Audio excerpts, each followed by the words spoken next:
때라는 낱말이 나옵니다. 1절에 그 기한이라는 낱말도 세번역 성경은 때라는 말로 번역을 하고 있기 때문에 그것까지 치면 30번 나옵니다. 그리고 영어 성경은 우리말 때를 다 time으로 번역을 하고 있기 때문에 오늘 본문을 통하여 하나님께서는 우리에게 그리스도교의 시간관에 대해서, 시간관념에 대해서 가르치고 계심을 알 수 있습니다. 그런데요, 여러분, 우리말 때라는 낱말도 여러 가지 용법이 있는데 거기서 주목해 볼 만한 두 가지 용법을 좀 제가 이 시간 제시해 보고자 합니다. 가령 이런 문장이 있습니다. 때를 알리다 아무 때나 오너라. 내가 웃고 있을 때 그녀가 나를 보았다 라는 문장이 있다고 하십시다. 여기서는 때가 단지 시간의 어떤 순간이나 부분을 뜻하는 낱말로 쓰인 것입니다. 이런 식의 때를 가리켜 헬라어로 크로노스라고 합니다. 반면에 때가 이르다, 때를 기다리다, 내 때가 왔다, 이런 문장이 있다고 치십시다. 이럴 때의 때는요, 전혀 다른 성격의 때입니다. 좋은 기회나 알맞은 시기를 뜻하는 특정한 형태의 시기를 지칭하는 낱말로 쓰인 것입니다. 이때의 때를 가리켜 헬라어로 카이로스라고 부릅니다. 그러니까 때라고 하는 낱말은 같은 표현이지만 두 가지 용법으로 크로노스로서의 때와 카이로스로서의 때 두 가지 큰 경향이 있다, 이렇게 이해해 주시면 좋겠습니다. 사랑하는 여러분, 불교는 윤회 사상에 근거하여 순환적인 역사관을 가지고 있습니다. 하지만 신구약 성경이 가르치는 시간관, 우리 그리스도교가 가르치는 시간관은 독특한 시간관념이 있습니다. 바로 순환적인 역사관이 아니라 직선적인 역사관이 있습니다. 시작과 끝이 분명합니다. 또렷합니다. 알파와 오메가를 예수님께서 주관하십니다. 그래서요, 태초에 천지 창조의 때가 있는가 하면 재림과 동시에 온 우주가 멸망의 때가 있습니다. 이것을 우주적 종말론입니다. 인간 개인적으로도 마찬가지입니다. 2절에 나오는 것처럼 날 때가 있는가 하면 죽을 때가 있는 것입니다. 문제는 출생의 때를 내가 선택하거나 결정하지 않은 채 내가 태어났다는 것입니다. 맞죠? 여러분, 이 세상에 자기가 태어나고 싶어서 태어나신 분이 있으면 한번 손 들어 보세요. 아무도 없지요. 내가 태어나 보니까 나라는 존재가 덩그러니 이렇게 태어나 있는 것입니다. 자신의 출생 연월일을 자기가 결정하거나 선택한 것이 아닙니다. 알 수 없는 어떤 힘에 이끌려, 바로 창조주 하나님의 힘에 이끌려 이 세상에 태어났듯이 죽을 때를 내가 전혀 선택하거나 결정할 수 없다는 것입니다. 그런 의미에서 이렇게 말씀드릴 수 있겠습니다. 첫 번째로, 지혜자는, 한번 따라해볼까요? 지혜자는 죽을 때를 항상 의식하고 준비하며 사는 자입니다. 맞습니다. 여러분, 복음서, 특히 요한복음서를 보시게 되면요, 예수님은 공생의 3년 동안 늘 자기의 때를 염두에 두시면서 사역을 하신 것을 보게 됩니다. 그러니까 예수님의 모든 활동과 행적은 특정한 한 지점을 향하여, 한 때를 향하여 수렴되는 듯한 느낌을 받게 됩니다. 바로 그 때란 십자가의 때, 죽음의 때를 향하여 가고 계셨다는 것입니다. 요한복음 12장 23절을 보시면 예수님께서 대답하여 이르시되 인자가 영광을 얻을 때가 왔도다. 인자가 영광을 얻을 때는 어떤 때입니까? 이제 곧 죽을 때가 가까이 왔다. 십자가 지릴 때가 가까이 왔다. 그런데 뜻밖에도 그 때를 영광의 때라고 표현하고 있는 것입니다. 같은 장 27절에서도 지금 내 마음이 괴로우니 무슨 말을 하리요? 아버지여 나를 구원하여 이 때를 면하게 하여 주옵소서. 예수님도 육신을 입은 인간인지라 인성을 갖고 계신 분이셔서 이 때를 면하게 해달라고, 십자가의 때를, 그 모진 형벌을, 그 참혹한 형벌을 어떻게 다 감당합니까? 그 고통과 그 아픔을. 그러니까 예수님도 인간적으로 이 때를 면하기를 원하셨어요. 그러나 내가 이를 위하여 이때에 왔나이다 라고 하시면서 자신의 기도를 수정하셨습니다. 왜? 예수님께서 이 땅에 육신을 입고 이 땅에 오신 목적이 바로 유월절 어린 양, 온 인류의 대속의 제물로 십자가에 못 박혀 죽으시려고, 희생 제물이 되시려고 이 땅에 오신 것이기 때문에, 그것이 예수님의 성육신의 목적이고 이 땅에 오신 목적이기 때문에 이때에 왔나이다 그러면서 잠잠히 십자가의 쓴 잔을 받아 드리기로 하신 것입니다. 요한복음 13장 1절에서도 유월절 전에 예수께서 자기가 세상을 떠나 아버지께로 돌아가실 때가 이른 줄 아시고 세상에 있는 자기 사람들을 사랑하시되 끝까지 사랑하시니라. 그러니까요, 예수님께서는 십자가의 그 죽는 때를 뭐라고 표현하셨냐면 자기가 아버지께로 돌아가실 때, 아버지께로 돌아가신다. 요한복음 17장 1절에서도 예수께서 이 말씀을 하시고 눈을 들어 하늘을 우러러 이르시되 아버지여 때가 이르렀사오니 아들을 영화롭게 하사 아들로 아버지를 영화롭게 하게 하옵소서, 이렇게 기도하셨습니다. 이때는 뭡니까? 바로 십자가의 때, 갈보리의 때, 바로 예수님이 죽으시는 그때를 지칭하는 것입니다. 십자가의 모진 형벌로 죽으시는 그때가 그로 말미암아 하늘 아버지를 영화롭게 하는 때가 아니겠습니까? 내가 이때를 위하여 왔습니다 하시면서 십자가의 그 사명을 거절치 아니하시고 마침내 수락하시는, 받아들이시는 예수님의 모습을 보게 되는 것입니다. 사랑하는 여러분, 우리가 불확실성의 시대를 살아가고 있지만 너무나 명백한 확실한 진리가 있습니다. 우리는 언젠가는 죽는다는 것입니다. 여러분도 죽고 저도 죽고 언젠가는 100년 이내에 아니면 50년 이내에 죽게 될 운명입니다.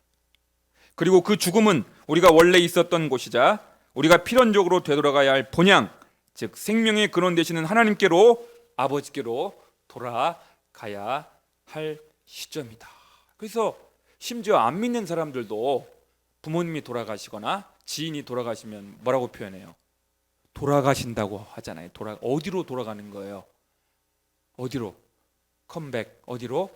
하나님 나라로, 주님이 계신 곳으로, 아버지의 품으로, 아버지 하나님께로 돌아간다.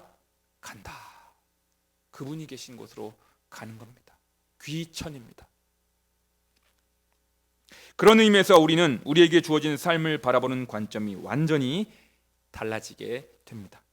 우리가 현재 생명을 유지하고 살아가고 있는 이유, 우리가 생명을 포기하지 않고 하루하루의 삶을 용기 있게 살아내야 할 분명한 이유가 있다는 것입니다.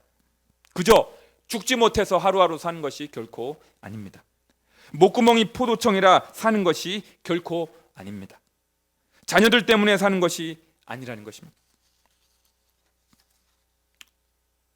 예수님의 경우 메시아로서 그분의 십자가 죽으심이 인류 구원의 유일한 길이었기 때문에 그 십자가의 죽으심은 오로지 예수님에게만 해당되는 고유한 사명이라고 한다면, 예수님을 포함하여 그분의 십자가로 구원함을 받은 우리 모든 그리스도인들에게 해당되는 보편적인 부르심이 있습니다. 이 땅에 우리에게 생명이 주어지는 동안, 하나님께서 허락하신 생명이 주어지는 동안 우리가 감당해야 할 중요한 사명이 있다는 것입니다. 전도하는 것일까요?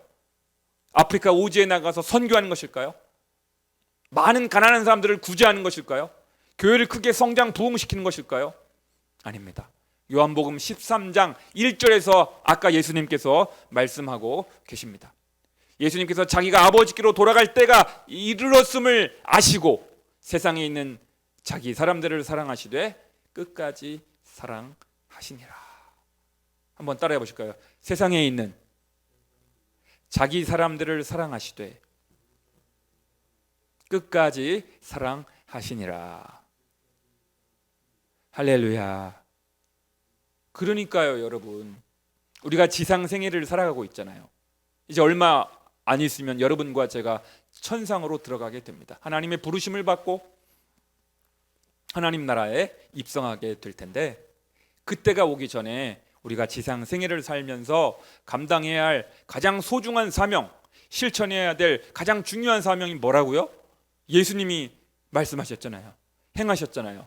세상에 있는 자기 사람들을 사랑하시되 끝까지 사랑하시니라. 포기하지 않으시니라. 그러니까요, 가족을 비롯하여 주변 사람들을 사랑하는 것입니다. 여러분, 우리가 요즘 이 코로나 시대에 아무것도 못합니다. 여러분, 뭐 하겠습니까? 무슨 대단한 선교 사역을 하겠어요? 어디 해외를 나갈 수 있겠어요? 전도를 할 수 있겠어요?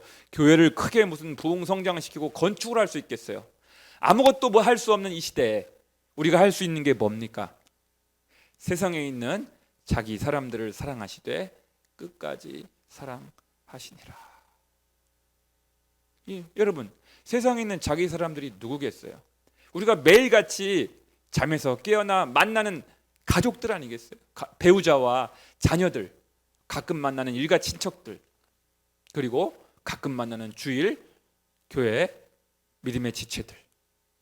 그 정도 우리가 사람 만나는 거 아니에요? 그 직장이 있는 분들은 직장 동료들 주중에 만나시고, 그런 분들을, 내가 자주 만나는 그런 분들을 사랑하고 있는가? 끝까지 사랑을 포기하지 않고 있는가? 그것을 우리 일상의 영성이 요구되는 이 코로나 시대에 우리 주님 우리에게 요청하고 계십니다. 그러므로 많은 돈을 버는 것, 사업을 크게 일으키는 것, 교회를 크게 부흥시키는 것, 높은 자리에 한번 올라가 보는 것 등등, 그런 것들이 우리 인생의 주요한 목적이 될 수가 없고요. 위로부터 하나님의 사랑을 채받아서, 하늘로부터 위로부터 하나님의 사랑을 채받아서 그 사랑을 주변 사람들에게 흘려 보내는 것이 바로 우리에게 주어진 가장 소중한 사명이라는 것입니다. 그 사명을 수행했을 때, 장차 주님 나라에 들어갔을 때 아버지 하나님 앞에서 부끄러움을 당하지 않게 된다는 것입니다. 그리할 때, 사랑하는 여러분, 우리가 하루하루 일상에서 스스로에게 점검해야 할 가장 중요한 것이 있습니다. 베이직교회 조정민 목사님께서 왜 기도하는가라는 책에서 이렇게 말합니다. 우리에게 맡겨주신 가족, 여기서 여러분 육신의 가족을 말하는 거예요. 영적인 가족인 교회, 교인들 말고 우리에게 맡겨주신 가족을 잘 돌보고 보살피는 것보다 더 큰 하나님의 일이 어디 있겠습니까? 그러니까 우리가 하나님의 일을 생각할 때 교회를 크게 짓고 교회를 부흥시키고 막 해외에서 선교 사역하고 가난한 사람들 많이 구제하고 뭐 이렇게 뭐 좀 뽀대가 나는 볼품 있는 이런 사역들을 막 일으키는 것이 하나님의 일이라고 생각하는 것이에요. 근데 우리가 매일같이 일상에서 만나는 배우자와 자녀들과 가끔 만나는 일가 친척과 가끔 만나는 교회 지체들과 주중에 만나는 직장 동료들에게 매일같이 반복적으로 다람쥐 쳇바퀴 돌듯이 반복적으로 루틴하게 만나는 사람들이 있잖아요. 배우자, 자녀들, 직장 동료, 교회 지체들. 그런 분들을 잘 보살피고 돌보는 것, 섬기는 것, 사랑으로 대하는 것이 그보다 더 큰 하나님의 일이 어디 있겠냐. 하나님의 일, 그것이 바로 하나님의 일이다. 문제는 우리 스스로는 절대로 사랑의 발광체가 아니라는 것입니다. 여러분, 우리 안에는 스스로에게서부터 사랑이 생성되지 않습니다. 우리는 그저 사랑의 반사체일 뿐입니다. 나의 영혼이 십자가의 사랑, 갈보리의 사랑, 아가페의 사랑, 하늘 아버지의 사랑에 하루에 10분이라도 15분이라도 내 영혼이 노출되고 적셔지게 될 때, 감싸지게 될 때 우리는 비로소 주변 사람을 사랑할 수 있는 샘물이 조금이라도 나의 가슴 속에서, 나의 영혼 속에서 솟구치게 되는 것입니다. 하나님 아버지를 바라볼 때. 그러니까 사람 만나기 전에, 배우자와 자녀들을 대하기 전에, 등교하기 전에, 출근하기 전에 하나님의 사랑 속에 내 영혼이 침잠되었을 때, 감싸질 때, 풍성하게 고여질 때 비로소 사람을 사랑할 수 있는 용기가 생기고요, 사람을 사랑할 수 있는 너그러운 마음이 생성될 수가 있는 것이에요. 왜요? 우리 스스로는 그러한 마음이 생성될 수 없는, 우리는 사랑의 반사체에 불과하기 때문입니다. 사랑하는 여러분, 누군가를 도무지 사랑하고 싶지 않을 때, 도무지 용서하고 싶지 않을 때 잠시라도 하던 일을 멈추고 가던 길을 멈추고 마르지 않은 십자가의 샘물로 달려가시어 그분 앞에 엎드리는 여러분과 제가 되어야 할 줄로 믿습니다. 두 번째로요, 따라해 봅시다. 지혜자는 울고 슬퍼하는 자입니다. 오늘 본문 4절을 보시면 이렇게 되어 있어요. 울 때가 있고 웃을 때가 있으며 슬퍼할 때가 있고 춤출 때가 있으며. 여러분, 성경 전반을 바라보고 복음서를 바라보고 예수님의 가르침을 상기해 볼 때 지금이 울 때입니까? 웃을 때입니까? 지금이 슬퍼할 때입니까? 춤출 때입니까? 때를 잘 분별할 줄 알아야 돼요, 여러분. 오늘 아침에도 큐티 말씀으로 분별력에 관한 말씀을 주셨잖아요. 분별력. 장례식에 가가지고 춤추고 웃으면 되겠습니까? 결혼식에 가서 막 인상 찌푸리고 울고 있으면 되겠습니까? 그 엉뚱한 사람이에요. 비상식적인 사람이지 않습니까? 그러니까 우리는 때를 잘 분별하여서 영적인 분별력과 통찰력을 가지고 지금이 웃을 때인가 울을 때인가 춤출 때인가 가슴을 치며 애통해야 할 것인 때인가를 분별을 해야 되는데요, 예수님께서는 누가복음 5장 21절과 25절을 통하여 우리에게 이렇게 경고하고 계십니다. 지금 줄인 자는 복이 있나니 너희가 배부름을 얻을 것이며 지금 우는 자는 복이 있나니 너희가 웃을 것이며 화 있을진저 너희 지금 배부른 자여 너희는 줄이리로다. 화 있을진저 너희 지금 웃는 자여 너희가 애통하며 울리로다. 지금은 웃을 때가 아니고 애통하며 가슴을 치며 통곡하며 울 때라는 것입니다. 지금은 우는 자에게 진정한 복이 있나니 말씀하고 있는 것입니다. 사랑하는 여러분, 왜 지금이 우리에게 웃거나 춤출 때가 아니라 울며 가슴을 치며 애통해야 할 때입니까? 코로나 팬데믹으로 말미암아 우리나라는 물론 전 세계 수많은 생명들이 전염병의 창궐로 죽거나 다치게 되는 수만 명, 수십만 명이 목숨을 잃는 전대미문의 어두운 시대를 맞이하고 있기 때문입니다. 여러분, 지금 울어야 할 때지 지금이 웃어야 될 때입니까? 엄청난 재앙이 닥쳤고 하나님의 심판이 전 세계적으로 임하고 있기 때문입니다. 지금은 울을 때입니다. 가슴을 치며 애곡하며 애통해하며 덩곡해야 할 때입니다. 그래서 전도서의 가르침에 가면 결혼식에 가지 말고 자주 초상집에 가라. 왜요? 그러면서 인생의 본질을 깨닫게 되고 하나님의 심판을 의식하게 되고 내가 죽음을 맞이했을 때 나는 과연 하나님 앞에 떳떳이 설 수 있겠는가를, 인생의 가장 근원적인 문제를 다시 한번 상기시키게 해주고 되돌아보게 만들고 성찰하게 만들기 때문에 전도자는 초상집에 자주 가라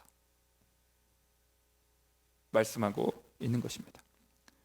출애굽 당시 모세 시대 때 무려 10가지 재앙이 임하여 점점 더 강도가 센 재앙이 임하지 않았습니까? 피, 개구리, 이, 파리, 악질, 독종, 우박, 메뚜기, 흑암, 장자의 죽음에 이르는 10가지 재앙, 큰 재앙이 애굽을 덮치지 않았습니까? 점점 더 강도가 센 재앙이 이집트 땅에 임하였던 것이죠. 하나님께서 재앙을 내리셔서 이집트의 바로 왕을 심판하시고 이스라엘 백성들을 출애굽시키게 되지 않았습니까? 그러니까 여러분, 만약에 생각만 해도 소름이 끼치는데요, 이 코로나 팬데믹보다 더 강도가 센 전염병이, 재앙이 인류에게 닥친다면 얼마나 더 심각한 일이 벌어지겠습니까? 사랑하는 여러분, 더 큰 재앙이 도래하기 전에 우리는 하나님께로 돌이켜야 합니다. 현재 나 자신이 하나님과 바른 관계를 맺고 있는지, 내가 지금 하나님과 바른 관계를 맺고 있는지, 인격적인 관계를 맺고 있는지, 지금 죽어도 하나님의 심판대 앞에서 떳떳할 수 있겠는지, 착하고 충성된 종이라는 평가를 하나님께로부터 받을 수 있겠는지 심각하게 성찰해야 합니다. 반성해야 합니다. 돌아봐야 합니다. 그렇습니다. 지금은 웃고 떠드는 때가 아닙니다. 춤출 때가 아닙니다. 우리 가족이 다 구원받을 수 있겠는지, 우리 식구들 중에 한 명이라도 불신자가 있어서 구원받지 못한다면 웃고 떠들 수 있겠습니까? 즐거워할 수 있겠습니까? 사랑하는 배우자가, 사랑하는 부모님이 지옥불에 떨어진다고 한다면 내가 어찌 희희낙낙하며 웃고 떠들 수 있겠습니까? 그러므로 우리 식구들 가운데 배우자가, 자녀들이, 일가 친척들 가운데 한 사람이라도 구원의 배려에서 이탈되지 않도록 그들이 구원의 확신 가운데 살아가고 있는지, 바른 하나님과의 관계성 속에서 살아가고 있는지를 점검해야 하고요. 여러분, 명절이 오면 그런 날로 삼으시기 바래요. 이제 곧 명절이죠. 다음 주 뭐 하겠습니까? 우상 앞에, 제사상 앞에서 엎드리며 절하며 그러라고 있는 것이 아니잖아요. 형제 자매들 가운데, 일가 친척들 가운데 불신자들이 있다면 복음 증거하시고 복음 제시하시고 예수님 영접기도 시키시고 구원받게 해야 되지 않겠습니까? 말씀으로 돌아가야 합니다. 말씀으로 돌아가십시오. 예배를 회복해야 합니다. 기도의 자리로 나아가야 합니다. 눈물로 우리의 침상을 적셔야 할 때인 것입니다. 이 시간 하나님께서 고린도후서 6장 2절을 통하여 우리에게 말씀하고 계십니다.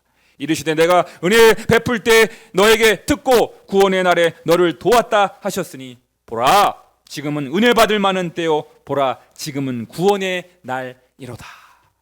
한번 따라해봐요. 지금은 은혜의 때요 구원의 때입니다. 그러니까 지금이 구원받을 만한 때라는 거예요. 여러분, 오늘 밤에라도 주님이 재림하셔서 천군 천사와 함께 재림하시게 되면 예수 안 믿는 내 남편, 예수 안 믿는 우리 자녀들, 예수 안 믿는 우리 일가 친척들 구원받지 못하고 지옥불에 떨어지게 될 텐데, 그러면 안 되지 않는가? 지금이 구원을 받을 만하도록 제공되어진 기회라는 겁니다. 찬스라는 것입니다. 그러니까 주님 오시기 전에 하루빨리 예수님 증거하고 복음을 증거하여서 구원받을 수 있도록, 은혜 받을 수 있도록, 거듭날 수 있도록 새 생명을 소유하고 영원한 생명을 소유하여서 하나님의 자녀로서, 하나님의 언약 백성으로서 주님 나라에 들어갈 수 있도록, 그래서 영생을 누릴 수 있도록 해야 되지 않을까요?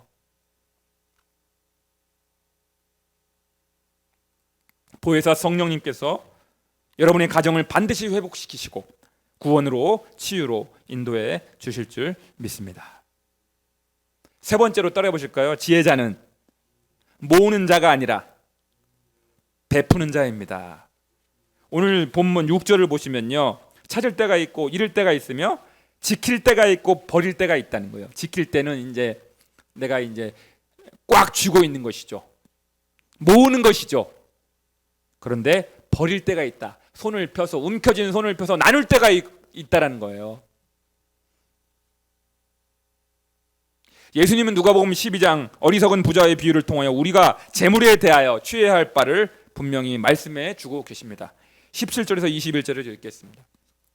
심중에 생각하여 이르되 내가 곡식 쌓아둘 곳이 없으니 어찌할까 하고 또 이르되 내가 이렇게 하리라. 내 곡간을 헐고 더 크게 짓고 내 모든 곡식과 물건을 거의 쌓아두리라. 또 내가 내 영혼에 이르되 영혼아 여러 해 쓸 물건을 많이 쌓아두었으니 평안히 쉬고 먹고 마시고 즐거워하자 하리라 하되 하나님은 이르시되 어리석은 자여 오늘 밤에 내 영혼을 도로 찾으리니 그러면 내 준비한 것이 누구의 것이 되겠느냐 하셨으니 자기를 위하여 재물을 쌓아두고 하나님께 대하여 부요치 못한 자가 이와 같으니라. 아멘. 그러면서 33절에 이렇게 이어지고 있습니다. 너희 소유를 팔아 구제하여 낡아지지 아니하는 배낭을 만들라. 곧 하늘에 둔 바 다함이 없는 보물이니 거기는 도둑도 가까이 하는 일이 없고 좀도 먹는 일이 없느니라. 냄새가 나고 썩고 동록이 쓸고 녹이 슬지 않는, 좀이 슬지 않는 영원한 하나님 나라의 창고에 하늘 보물을 저장하거라. 그것이 바로 구제하는 일이라고 예수님께서 말씀하고 계십니다. 그렇습니다. 열심히 경제생활하고 열심히 사업을 하여서 하나님께서 기뻐하실 만한 일에 나누고 베풀라고 말씀하십니다. 이 지상은 장망성, 장차 망할 도시, The City of Destruction, 망할 도시입니다. 망할 도시, 망할 성읍이라는 거예요. 여러분. 이사야 19장 18절, 장망성, 장차 망할 성읍, 도시라는 거예요. 이 땅은 망하게 됩니다. 여러분, 노아 시대 때 물 심판으로 하나님께서 창조하신 인류가 망했잖아요. 다시는 물 심판이 없으나 불로 이 땅이 심판함을 받고 이 땅은 멸망을 당하고 새 하늘과 새 땅이 창조될 것입니다. 그러므로 이 지상생에 너무 지나친 집착과 애착을 갖지 아니하고 많이 이 지상에 쌓아두는 것이 우리의 목적이 아니라 우리가 가진 손을 펴서 움켜진 손을 펴서 베풀고 나눌 수 있도록 우리가 그 방향으로 나아가야 된다는 것입니다. 그러므로 열심히 돈 벌고 빚도 갚고 채무에서 벗어날 수 있도록 최선을 다해야 합니다. 물론 나중에 여유가 되어서 좋은 일도 하고 구제도 하고 헌금도 하고 선교도 하면 좋겠지만 지금 빚이 있어서 빚을 갚느라고 열심히 사는 것도 하나님께서 인정해 주시고 기뻐해 주십니다. 격려해 주십니다. 그 일을 성실하게 잘 감당하시기 바랍니다. 그러니 지금 고상하고 신령한 사업에 내가 참여하지 못한다고 해서 죄책감 가질 필요가 전혀 없습니다. 훗날을 도모해도 결코 늦지 않기 때문입니다. 사랑하는 열린광성의 식구 여러분, 디모데후서 3장 1절의 가르침대로 지금은 말세의 때요 고통하는 때입니다. 고통하는 때입니다. 만물이 주님의 재림을 간절히 고대하고 있습니다. 만물의 회복의 때를 간절히 고대하고 있습니다. 썩어 문드러져가는 이 만물이, 썩어져가는 이 만물이 주님이 다시 오셔서 만물을 온전히 아름답게 회복하게 하실 때를 간절히 기다리고 있지 않습니까? 우리도 그날을 사모하고 있습니다. 정말로 주님이 오실 날이 얼마 남지 않았습니다. 여러분, 제가 시한부 종말론자라고 해갖고 지금 이 말씀을 드리는 것이 결코 아니에요. 주님이 오실 날이 얼마 남지 않았어요.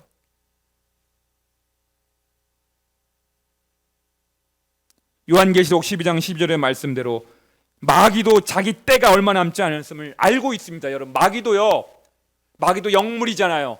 자기 때가 얼마 남지 않은 쯤을 알고 얼마나 지상에서 발광을 하는지 모릅니다. 미쳐 날뛰고 있습니다. 마귀가 자기만 멸망당하고 지옥불에 떨어지면 배가 아프니까 물귀신 작전을 써서 같이 망하고 같이 지옥에 떨어지게 하려고 불신자들을 조종할 뿐만 아니라 이미 택하신 자들, 택함받은 하나님의 자녀들조차 미혹을 하고 유혹을 하여서 저들도 죄짓고 분열케 하고 지옥으로 끌고 가려고 최후의 발악을 하고 있는 시대가 바로 지금의 시대인 것입니다. 사랑하는 여러분, 부디 영적인 안목이 열리기를 바라요. 영적인 분별력을 가지시기 바라요. 너희 대적 마귀가 지금도 너희를 삼키려고 우는 사자같이 삼킬 자를 찾는다고 했어요. 마귀의 밥이 되지 않도록, 마귀의 표적이 되지 않도록 깨어 있어야 되지 않겠습니까? 영적 전쟁의 시대예요, 여러분. 영적인 시대입니다. 따라해보자. 마귀의 밥이 되지 않도록, 표적이 되지 않도록 깨어 있으십시다. 깨어 있어야 됩니다. 여러분, 깨어 있어야 돼요. 마귀의 간교한 술책과 술수를 간파할 수 있는, 꿰뚫어 볼 수 있는 영적인 통찰력과 분별력을 가져야 됩니다. 우리의 싸움은 혈과 육에 대한 싸움이 아니라 하늘에 있는 악한 영들과의 싸움임을 알고 마귀가 활동하고 있는 것을, 준동하고 있는 것을 간파할 수 있도록 영적인 눈이 열릴 수 있기를 바랍니다. 그러므로 영적으로 날마다 깨어 있어야 됩니다. 마귀의 간교한 술책에 넘어가지 않도록 철저하게 무장해야 합니다. 성령의 검, 곧 하나님의 말씀을 가져야 합니다. 내가 잘 무너지는 영역이 어딘지를 알고 대비해야 합니다. 보수해야 합니다. 사탄의 공격에 속수무책으로 무너지지 않도록 매일 매순간 성령의 충만함을 받아야 합니다. 기도의 자리로 나와야 합니다. 이제 설날이 지나면 사순절이 시작됩니다. 사순절 첫날부터 현장 새벽 기도회를 시작하려고 합니다. 부르짖는 기도를 회복해야 합니다. 내 힘으로는 육신의 소욕을 이길 수 없고 마귀의 유혹을 뿌리칠 수가 없습니다. 말씀과 성령으로 무장하여 최후의 영적 싸움에서 승리하시어 마침내 하나님 나라에 들어가 개가를 부를 수 있는 여러분과 제가 될 수 있기를 주님의 이름으로 간절히 축원합니다. 기도하겠습니다.